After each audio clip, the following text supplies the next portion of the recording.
Hello students, welcome to biogenomics. आज के इस लेक्चर में हम पढ़ेंगे रेपिटेटिव डीएनए सीक्वेंस को। लेक्चर शुरू करने से पहले एक छोटा सा रिक्वेस्ट है कि यदि आप इस चैनल पर नए हैं तो please like, share and subscribe to support this channel. इस लेक्चर नंबर 4 में हम सबसे पहले पढ़ेंगे रेपिटेटिव डीएनए सीक्वेंस को, जिसे शॉर्ट में हम रेपिटेटिव डीएनए भी कहते हैं। तो पिछले क्लास में लेक्चर नंबर 3 में हम लोगों ने पढ़ा था facultative heterochromatin and constitutive heterochromatin को।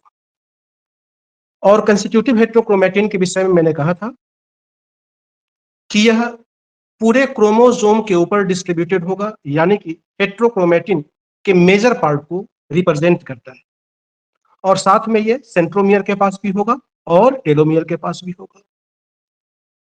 तो सबसे पहले इस रेपिटेटिव डीएनए के लिए हम ये कहना चाहते हैं कि ये पार्ट है हेट्रोक्रोमेटिन का, और हेट्रोक्रोमेटिन का पार्ट है तो ये कैसा होगा, जेनेटिकली एक्टिव या इनएक्टिव?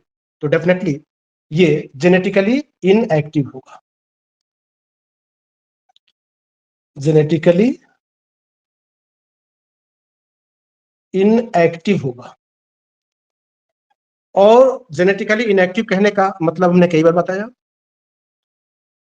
कि इसका ट्रांसक्रिप्शन नहीं होगा, यानी कि यह आरएनए को नहीं बनवाएगा, और आरएनए नहीं बनेगा तो प्रोटीन नहीं बनेगा, यानी कि यह किसी प्रोडक्ट को नहीं बनवा सकता है।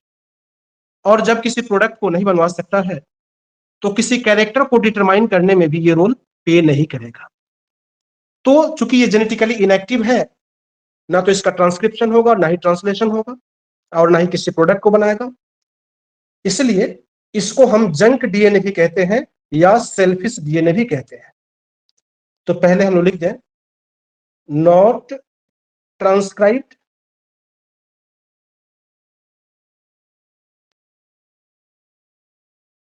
एंड नॉट, जब ट्रांसक्रिप्शन नहीं होगा तो ट्रांसलेशन भी नहीं होगा, नॉट ट्रांसलेटेड। सो कॉल्ड, क्या क्या नाम दे दे बताओ? दो नाम दिया हमने, जंक डीएनए,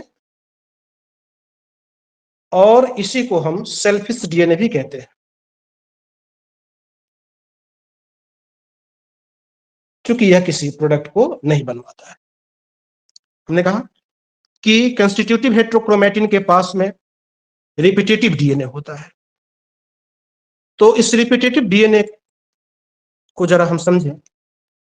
तो सपोज करो कि यहां पे ये कोई डीएनए का ये कोई सेगमेंट लिया, और उस सेगमेंट में इस पहले स्ट्रैंड को हमने शो किया इस टाइप से, और फिर से यहां पर दूसरा स्ट्रैंड भी होगा, इस डीएनए सेगमेंट का ये दूसरा स्ट्रैंड हो गया। तो पहले स्ट्रैंड को जरा सा हम लोग मार्क करें। इस पहले स्ट्रैंड के पास इस तरीके से न्यूक्लियोटाइड के सीक्वेंस को हम मार्क कर रहे हैं, C A T C A T C A T. तो हम देख रहे हैं यहां पे कि किसी खास न्यूक्लियोटाइड के सीक्वेंस का सी ए टी का रिपीटेशन हो रहा है, फिर से यही रिपीट किया, आगे भी यही रिपीट कर रहा है। तो डीएनए स्ट्रैंड के पास में न्यूक्लियोटाइड्स के सीक्वेंस के रिपीट को हम रिपीटेटिव डीएनए कहते हैं। तो जब किसी डीएनए के स्ट्रैंड के पास में किसी खास न्यूक्लियोटाइड के सीक्वेंस का रिपीटेशन हो, न्यूक्लियोटाइड के सीक्वेंस का रिपीटेशन हो, तो उसी को हम रिपीटेटिव डीएनए के रूप में कंसीडर करते हैं। तो एक स्ट्रैंड पे इस तरीके से हमने मार्क किया न्यूक्लियोटाइड के सीक्वेंस का रिपीटेशन, उसी तरीके से दूसरे स्ट्रैंड पे भी होगा। सी है तो यहां पर जी, ए के लिए टी, टी के लिए ए, जी टी ए, यहां पर भी जी टी ए का रिपीटेशन होगा, फिर यहां पे भी जी टी ए, ये इस तरीके से रिपीटेशन हो रहा है। इसलिए जब भी हम बात करेंगे इस रिपीटेटिव डीएनए सीक्वेंस की लंबाई की, तो बेस पेयर के टर्म में बात करेंगे। आगे mini satellite and micro satellite के लेंथ की बात करेंगे, यानी कि वहां पर कितने न्यूक्लियोटाइड्स का सीक्वेंस होगा उसके रिगार्डिंग बात करेंगे, तो हम बेस पेयर के टर्म में बात करेंगे। इतनी बात क्लियर हो गई। अब हम बात करते हैं कि यह रिपीटेटिव डीएनए सीक्वेंस कैसे डिफाइन किया जाए। तो सिंपली हमने जो देखा वही चीज नोट करेंगे कि यहां पर न्यूक्लियोटाइड का सीक्वेंस रिपीट कर रहा है, न्यूक्लियोटाइड का सीक्वेंस रिपीट कर रहा है। तो सिंपली हम लोग लिख सकते हैं इज repetitive sequence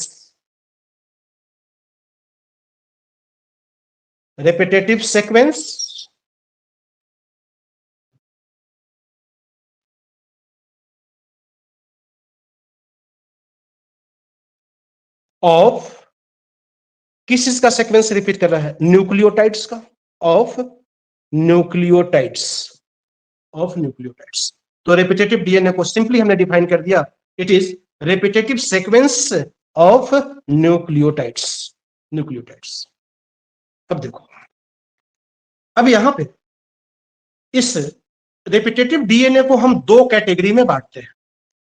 तो इसके टाइप्स की बात करें तो ये दो टाइप का होगा। टाइप्स की बात करें तो ये दो टाइप का होगा। पहले में हम लिख रहे हैं डिस्पर्स्ड रिपीट।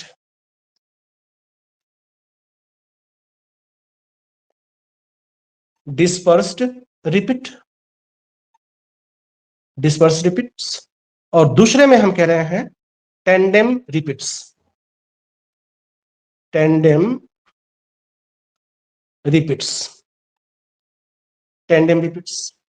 और इसी टेंडेम रिपीट्स को हम सैटेलाइट डीएनए भी कहते हैं। आगे हम लिखते हैं इसको पहले। तो रिपीटेटिव डीएनए का दो टाइप्स हमने यहां पे कंसीडर किया, कौन कौन सा, dispersed repeats and tandem repeats. दो टाइप का, dispersed repeat and tandem repeat. अब सबसे पहले हम बात करते हैं डिस्पर्स्ड रिपीट की। तो एक नंबर पे हम लोग देखेंगे पहले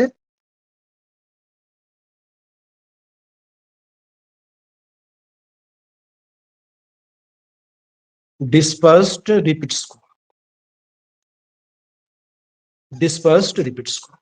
अब देखो, तो इस डिस्पर्स्ड रिपीट से सबसे पहली बात हम ये कंसीडर करना चाहते हैं कि यह पूरे क्रोमोसोम पे प्रेजेंट होगा, ऑल ओवर द क्रोमोसोम, पूरे क्रोमोसोम पे होगा। और यहां इसको जरा सा हम लोग पहले समझ लें। सपोज करो कि ये डीएनए का स्ट्रैंड है और इस स्ट्रैंड के पास में न्यूक्लियोटाइड्स के सीक्वेंस को हमने ऐसे शो किया, CAT, ये पहला रिपीट है। फिर थोड़ा आगे जाकर के ये दूसरा रिपीट हो गया, फिर आगे जाकर के और भी यहां पर ऐसे रिपीट्स मिल सकते हैं। तो देखो ना, ये डिस्पर्स्ड रिपीट जो है एक यहां पे है और फिर कुछ आगे जाकर के यहां पे दूर दूर प्रेजेंट है, और दूर दूर प्रेजेंट है इसलिए हमने नाम दिया डिस्पर्स्ड रिपीट। तो इसका सीधा मतलब क्या हो गया कि इस रेपिटेटिव सीक्वेंस के बीच में कोई दूसरे न्यूक्लियोटाइड्स भी प्रेजेंट होंगे, यहां पर दूसरे न्यूक्लियोटाइड्स भी प्रेजेंट होंगे। यानी कि यह डिस्पर्स्ड रिपीट कंटिन्यूटी में नहीं होता है, एक के बाद दूसरा नहीं होगा, उसके बीच में यहां पर दूसरे न्यूक्लियोटाइड्स भी प्रेजेंट होंगे। समझ गए? इसलिए इसको हमने कहा डिस्पर्स्ड रिपीट। तो इसके लिए हम लोग क्या क्या लिख सकते हैं, प्रेजेंट होगा ऑल ओवर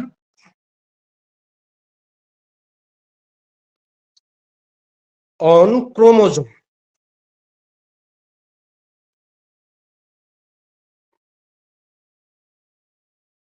लेकिन इस बात को याद रखना है, पूरे क्रोमोसोम पे तो होगा, ठीक है, लेकिन दो साइट को छोड़कर, सेंट्रोमेरिक साइट यानी कि सेंट्रोमियर और टेलोमियर के पास में डिस्पर्स्ड रिपीट अब्सेंट होगा। इसलिए हम क्लियरली लिख रहे हैं except in telomere and in centromere। तो टेलोमियर और सेंट्रोमियर के पास में ये एब्सेंट होगा, वहां पर नहीं होगा। और दूसरी बात हम लोगों ने क्या मार्क किया कि इस रिपीटेटिव डीएनए के बीच में दूसरे न्यूक्लियोटाइड्स भी प्रेजेंट होंगे।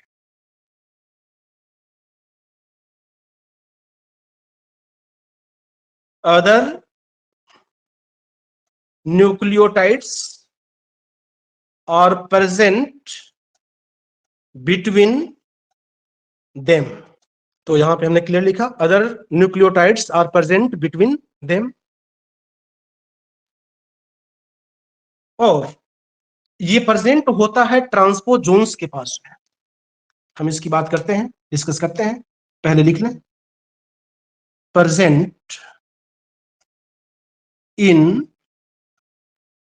ट्रांसपोजोन्स। ट्रांसपोजोन्स, ट्रांसपोजोन्स के पास में प्रेजेंट होगा। ये टर्म याद रखना है।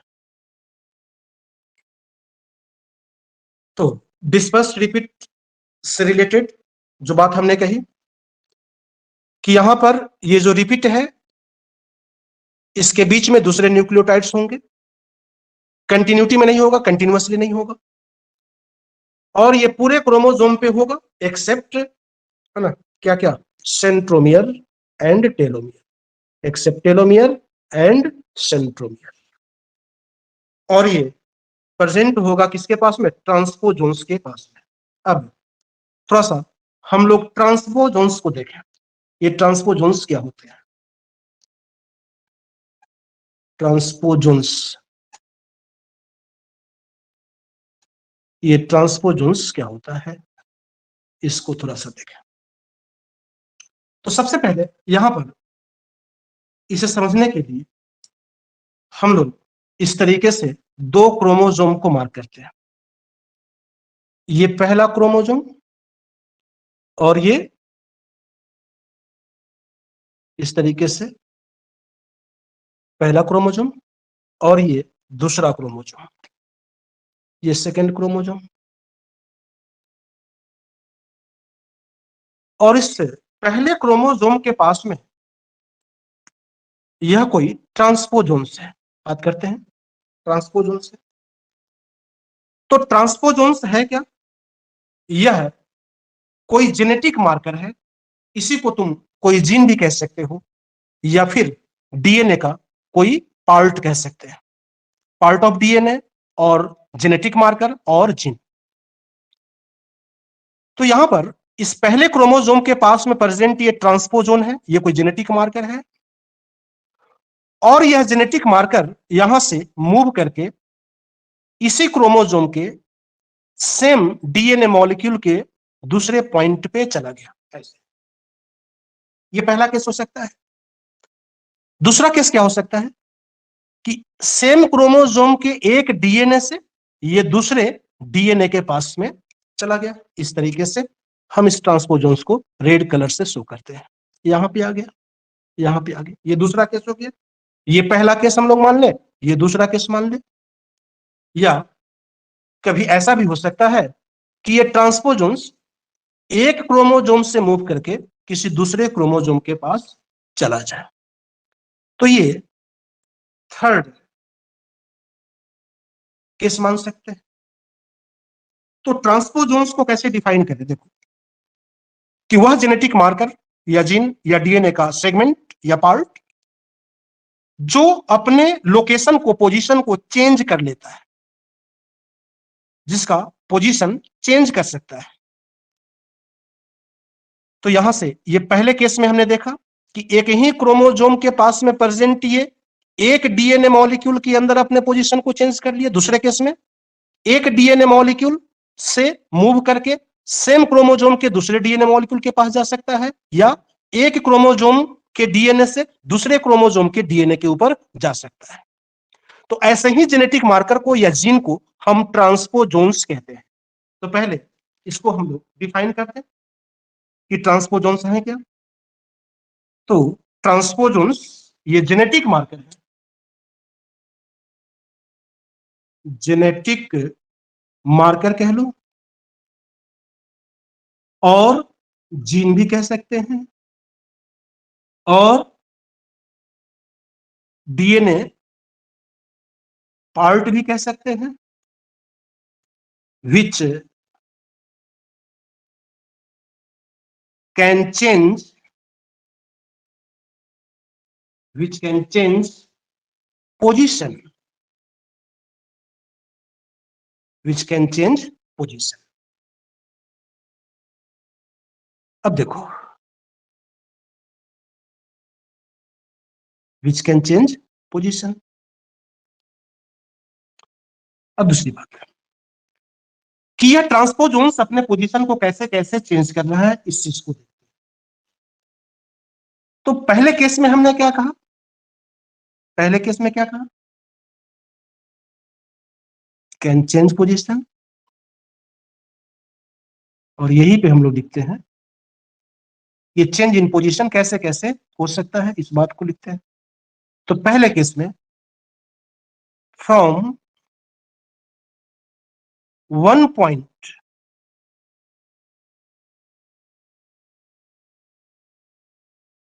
to other point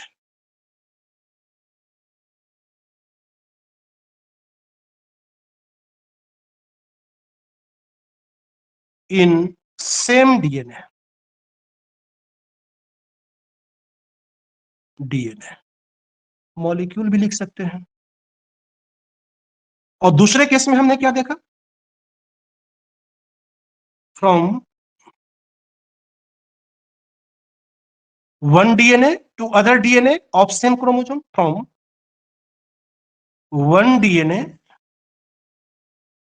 to other DNA of same chromosome, same chromosome, ये सेकेंड केस हो जाएगा। और केस 3 में हमने क्या कहा कि एक क्रोमोजोम से दूसरे क्रोमोजोम में चला गया, from 1 DNA to other DNA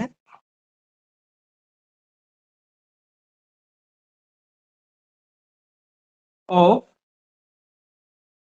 other chromosome, other chromosome,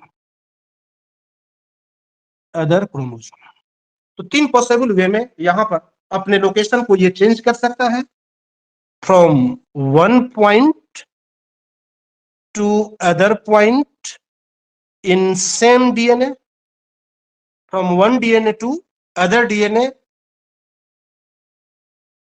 1 DNA to other DNA of same chromosome, from 1 DNA to other DNA of other chromosome, of other chromosome। इतनी बात क्लियर हो गई। अब यहां पे जो सेकेंड टाइप है जिसका हमने नाम दिया टेंडेम रिपीट, पहले में देखा हमने डिस्पर्स रिपीट को, अब हम बात करेंगे टेंडेम रिपीट की, ये काफी इंपॉर्टेंट है।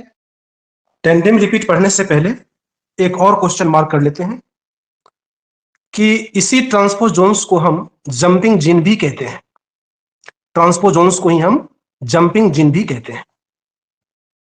अब हम बात करते हैं टेंडेम रिपीट की। तो इसी टेंडेम रिपीट को हम लोग सैटेलाइट डीएनए भी कहते हैं। तो पहले इस बात को लिखते हैं, also called सैटेलाइट डीएनए, इसे हम सैटेलाइट डीएनए भी कहते हैं। और ये टेंडेम रिपीट प्रेजेंट होगा क्रोमोसोम के सिर्फ 2 साइट पे, बिल्कुल क्लियरली मैं कह रहा हूं, टेलोमियर के पास और सेंट्रोमियर के पास। और बाकी के जगह पर कौन प्रेजेंट होगा, डिस्पर्स्ड रिपीट। और सेंट्रोमियर और टेलोमियर के पास में ये टेंडेम रिपीट या सेटेलाइट डीएनए की बात करेंगे, तो इसे भी लिख लेते हैं पहले। प्रेजेंट इन सेंट्रोमियर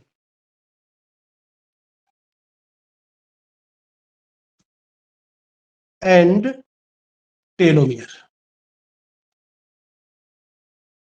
दो साइड पे होगा क्रोमोसोम के, सेंट्रोमियर के पास और टेलोमियर के पास में टेंडेम रिपीट प्रेजेंट होगा, जो टाइप है रिपीटेटिव डीएनए का। अब देखो इसको समझते हैं कैसे, कि सपोज करो यहां पर ये डीएनए का सेगमेंट है और इस सेगमेंट के पास में दो स्ट्रैंड, कहीं पे भी डीएनए के पास में क्या होगा, दो स्ट्रैंड होगा, ये पहला स्ट्रैंड और इसका ये अपोजिट स्ट्रैंड। तो इस स्ट्रैंड के ऊपर न्यूक्लियोटाइड्स के सीक्वेंस के रिपीटेशन को जरा मार करो फिर से, CAT CAT CAT। तो जब किसी डीएनए के स्ट्रैंड के पास में ये रिपीट जो है कंटिन्यूअसली प्रेजेंट होगा, ये पहला रिपीट, फिर ये जस्ट इसके बाद में दूसरा रिपीट, और जस्ट इसके बाद फिर ये तीसरा रिपीट, यानी कि टेंडम रिपीट के केस में दो रिपीट के बीच में कोई दूसरा न्यूक्लियोटाइड नहीं होगा, सिर्फ यहां पर ये रिपीट्स ही प्रेजेंट होंगे, एक के बाद दूसरा होगा, एक के बाद दूसरा होगा, और इसलिए हमने यहां पे टर्म दिया है टेंडम रिपीट, यानी कि एक के बाद दूसरा, फिर उसके बाद में, है ना, ये रिपीट करता चला जा रहा है। तो जब कोई न्यूक्लियोटाइड सीक्वेंस या कोई भी चीज एक के बाद दूसरा अपीयर्ड हो, प्रेजेंट हो, तो उस कंडीशन में हम लोग उसको कहते हैं टेंडम रिपीट, एक खास टाइप के सीक्वेंस का रिपीटेशन हो कंटिन्यूअसली, तो टेंडम रिपीट, यानी कि इनके बीच में कोई दूसरा न्यूक्लियोटाइड्स प्रेजेंट नहीं होगा।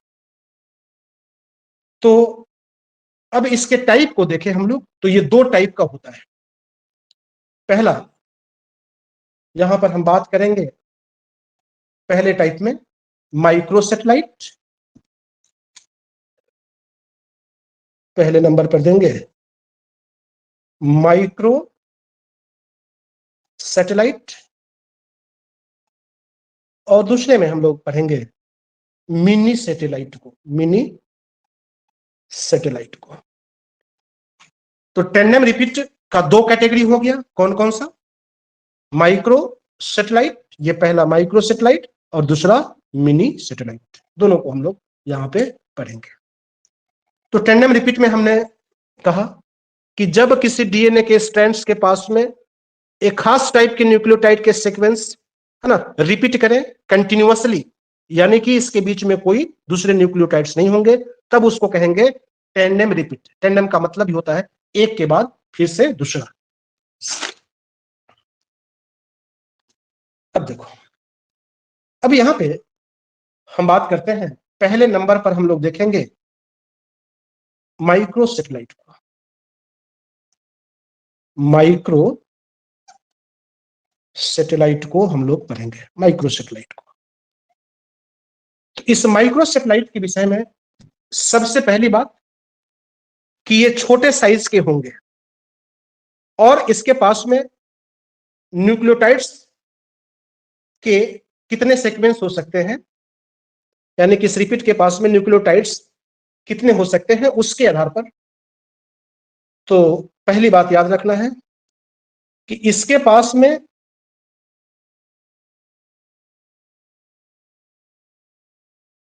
न्यूक्लियोटाइड्स की संख्या जो होगी 2 से लेकर 6 बेस पेयर के आसपास। बेस पेयर कह रहा हूं कि मान लो कि एक स्टैंड के ऊपर यहां पर CAT, तो जस्ट अपोजिट स्टैंड पर क्या हो गया, GTA। तो ये भी तो एक खास रिपीट्स को क्रिएट कर रहा है यहां पर, इसलिए यहां पर हैज अबाउट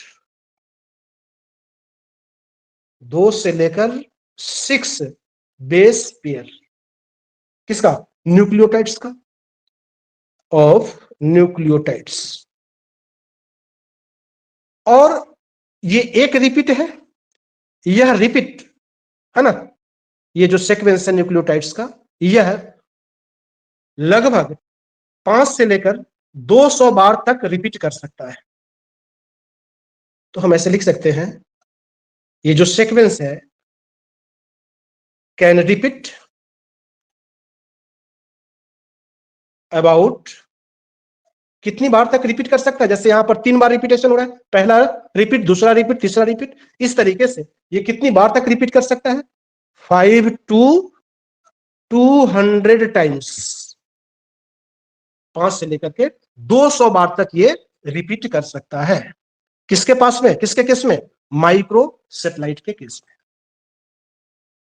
और इसी को हम दूसरे नाम से भी जानते हैं, इसी को कहते हैं STR।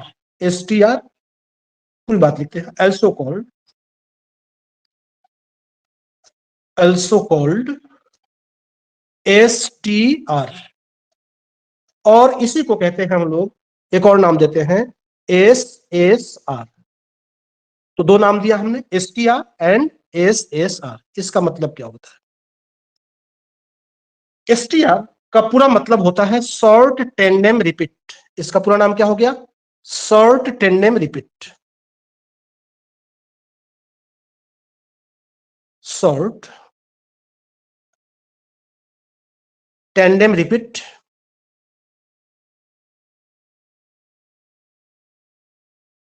और इसका क्या नाम हो गया? Simple sequence repeat. इसके लिए हम कह रहे हैं simple sequence repeat. Simple sequence repeat. और यहां पे हमने STR का पूरा नाम दिया शॉर्ट टेंडेम रिपीट। तो STR शॉर्ट टेंडेम रिपीट और SSR सिंपल सीक्वेंस रिपीट। तो इस माइक्रो सैटेलाइट की बात हमने की। अब सेकेंड जो है, जिसको हमने कहा था मिनी सैटेलाइट। मिनी सैटेलाइट तो माइक्रो सैटेलाइट की तुलना में यह बड़े साइज का होगा। और बड़े साइज कहने का मतलब कि इसके पास में न्यूक्लियोटाइड्स की संख्या ज्यादा होगी। इस रिपीट्स के पास में न्यूक्लियोटाइड की संख्या अधिक होगी, ज्यादा होगी। अब इस मिनी सैटेलाइट के पास में, जैसे यहां पे हमने देखा था 2 से 6 बेस पेयर था किसका? न्यूक्लियोटाइड्स का। उसी तरीके से यहां पे भी हम लोग काउंट करेंगे, इसके पास में प्रेजेंट होता है लगभग लगभग कितना? 10 to 60 base pair of nucleotides. और ये भी बहुत बार रिपीट कर सकता है। तो ये लगभग 10 से 1500 बार तक रिपीट कर सकता है। ये कितनी बार किया था? 5 से 200 बार। और ये रिपीट कर सकता है किसी स्ट्रैंड के अंदर, can repeat up to how many times? 10 to 1500 times. 10 to 1500 times, ये वैल्यू याद रखना है। तो माइक्रो सैटेलाइट और मिनी सैटेलाइट की हमने बात की। ये छोटा होगा, ये बड़े साइज का होगा, यहाँ न्यूक्लियोटाइड की संख्या अधिक होगी और यहाँ कम होगी। यहाँ कितना? 2 से 6 बेस पेयर होगा और यहाँ पर 10 to 60 बेस पेयर होगा किसका? न्यूक्लियोटाइड्स का। और ये 10 से 1500 बार तक रिपीट कर सकता है, ये 5 से 200 बार तक रिपीट कर सकता है। अब एक दो काफी इंपॉर्टेंट क्वेश्चन यहां पर इस माइक्रो सैटेलाइट और मिनी सैटेलाइट से करते हैं। इस मिनी सैटेलाइट को हम VNTR भी कहते हैं। इसका पूरा नाम क्या होगा? Variable number of tandem repeat. तो VNTR को हम कहते हैं variable number of tandem repeat. अब देखो, ये दोनों ही मिनी सैटेलाइट, जिसको हमने VNTR कहा यहां पे, माइक्रो सैटेलाइट जिसको हमने STR कहा था, शॉर्ट टेंडेम रिपीट या सिंपल टेंडेम रिपीट, दोनों ही कह सकते हैं। या इसको हमने SSR कहा था, सिंपल सीक्वेंस रिपीट। तो कई टर्म यहां पे आते हैं, सबको अलग अलग रखना है माइंड में। तो mini satellite as well as micro satellite, ये दोनों ही लीड करते हैं, क्रिएट करते हैं पॉलीमॉर्फिज्म को। तो यहां पर दोनों रोल प्ले करेंगे, दोनों ही लीड करेंगे, क्रिएट करेंगे पॉलीमॉर्फिज्म। इस बात को समझते हैं। इसका सीधा मतलब यह हुआ कि mini satellite and micro satellite के आधार पर, इस दोनों के बेसिस पे एक इंडिविजुअल दूसरे इंडिविजुअल से डिफर करेगा। तो हम कह सकते हैं कि इंडिविजुअल्स के बीच में डिफरेंसेस होगा, किसके बेसिस पे? Mini satellite and micro satellite के बेसिस पे। अब इसे जरा हम समझते हैं कैसे ये डिफरेंस होगा। तो सपोज करो कि यहां पे हमने 3 इंडिविजुअल को मार्क किया एग्जांपल के लिए, individual A, individual B and individual C. 3 individual हमने लिया और तीनों इंडिविजुअल के किसी खास क्रोमोसोम को हमने यहां पे कंसीडर किया, क्रोमोसोम नंबर 5 को। तो उस क्रोमोसोम नंबर 5 के किसी खास सेगमेंट को हम एनालाइज कर रहे हैं, देख रहे हैं। तो उस खास सेगमेंट के पास में हमने देखा इस रिपीट को, जिसके पास न्यूक्लियोटाइड का सीक्वेंस है CAT। तो यहां पर ये एक खास टाइप का रिपीट बना CAT। इस CAT रिपीट है ना, इस रिपीट की संख्या इस इंडिविजुअल नंबर ए में अगर 10 है, ये 10 टाइम्स रिपीट हो रहा है, तो इंडिविजुअल नंबर बी में ये हो सकता है कि 15 टाइम्स रिपीट करे, 15 बार रिपीट करे। और इंडिविजुअल नंबर सी में यह जो सीक्वेंस है या जो रिपीट है वो 20 टाइम्स, 20 बार रिपीट कर रहा है। तो इस बेसिस पे हम कह सकते हैं कि यहां पर रिपीट की संख्या कितनी हो गई? 10, यहां पर 15, यहां पे 20 हमने मार्क किया। तो इस इंडिविजुअल और इस इंडिविजुअल और इस इंडिविजुअल के पास में इस रिपीट की संख्या अलग अलग है। तो इस बेसिस पे ये तीनों ही इंडिविजुअल है ना डिफरेंट टाइप के होंगे, इन तीनों में डिफरेंस होगा, इन तीनों में डिफरेंस होगा। तो यहां हम क्या मार्क कर रहे हैं कि एक खास टाइप के न्यूक्लियोटाइड सीक्वेंस है ना का रिपीटेशन अलग अलग इंडिविजुअल में अलग अलग है ना टाइम्स होगा, किसी में 10, किसी में 15, किसी में 20, यानी कि इस बेसिस पे सब एक दूसरे से डिफरेंट होंगे, सब में डिफरेंसेस होगा। और इसी के कारण हम इसको इस्तेमाल करते हैं डीएनए फिंगरप्रिंटिंग में। तो डीएनए फिंगरप्रिंटिंग के बेसिस पे हम किसी क्राइम केसेस को सोल्व करते हैं, वहां पे ओरिजिनल क्रिमिनल को आइडेंटिफाई करते हैं इसको एनालाइज करके, या किसी चाइल्ड के ओरिजिनल पेरेंट्स को भी पहचानने में हम लोग डीएनए फिंगरप्रिंटिंग करते हैं। तो डीएनए फिंगरप्रिंटिंग कई पर्पज से हम लोग करते हैं। हम इस पे और ज्यादा काम करेंगे, डिटेल में काम करेंगे जब डीएनए फिंगरप्रिंटिंग पढ़ेंगे। यहां पे हमने थोड़ा सा ये रेफरेंस दिया है। अब देखो, तो मिनी सैटेलाइट और माइक्रो सैटेलाइट अलग अलग इंडिविजुअल में अलग अलग होगी, यानी कि एक खास टाइप के रिपीट का नंबर अलग अलग इंडिविजुअल में अलग अलग होगा। लेकिन इस बात का एक्सेप्शन है मोनोजाइगोटिक ट्विंस, या इसी को हम आइडेंटिकल ट्विंस भी कहते हैं। वह ट्विंस जो सेम जाइगोट से डेवलप करता है, तो दोनों का जीनोटाइप क्या होगा? बिल्कुल सेम होगा। लेकिन इस बात को, इस क्वेश्चन को भी माइंड में रखना है कि मोनोजाइगोटिक ट्विंस के केस में mini satellite and micro satellite दोनों सेम टाइप के होंगे, और ये कंडीशन कब तक वैलिड होगा? जब तक कि वहां पर म्यूटेशन नहीं हो जाता है। तो अगर म्यूटेशन हो जाएगा दोनों इंडिविजुअल के इस मिनी सैटेलाइट और माइक्रो सैटेलाइट में, तो डिफरेंस आ जाएगा। तो जब तक है ना, जब तक म्यूटेशन नहीं होगा तब तक दोनों का मिनी सैटेलाइट और माइक्रो सैटेलाइट है ना सेम होगा, यानी कि इस दोनों के बेसिस पे, मिनी सैटेलाइट और माइक्रो सैटेलाइट के बेसिस पे ये दोनों सेम टाइप के होंगे। कब तक? जब तक कि म्यूटेशन नहीं होता है। एक बात और मैंने बताई थी कि टेंडेम रिपीट के बीच में कोई दूसरे न्यूक्लियोटाइड्स नहीं होते हैं, क्योंकि ये कंटिन्यूअस रिपीट होता है, एक के बाद दूसरा, एक के बाद दूसरा, इनके बीच में कोई दूसरा न्यूक्लियोटाइड नहीं होता। तो इस लेक्चर में हमने रेपिटेटिव डीएनए को देखा। ये छोटे छोटे टर्म काफी परेशान करते हैं क्वेश्चन सोल्व करते समय में। तो मैं किसी भी टॉपिक पे लेक्चर जो अपलोड करूंगा वो बिल्कुल कंसेप्चुअल होगा, ताकि आपको किसी भी तरह से क्वेश्चन बनाने में कोई परेशानी नहीं हो। यहां एक और क्वेश्चन को डिस्कस करना था कि हिस्टोन प्रोटीन ट्रांसक्रिप्शन को रोकता है जो क्रोमैटिन रिमॉडलिंग से रिलेटेड है। अभी यहाँ पे उस पे काम करेंगे तो ये लेक्चर लंबा हो जाएगा, इस पे हम काम करेंगे नेक्स्ट लेक्चर में। तो नेक्स्ट लेक्चर में हम इस क्वेश्चन को भी देखेंगे और साथ में क्रोमोसोम के फिजिकल स्ट्रक्चर को पढ़ेंगे। तो इस लेक्चर में इतना ही। Please like, share and subscribe to support this channel. Thanks for watching.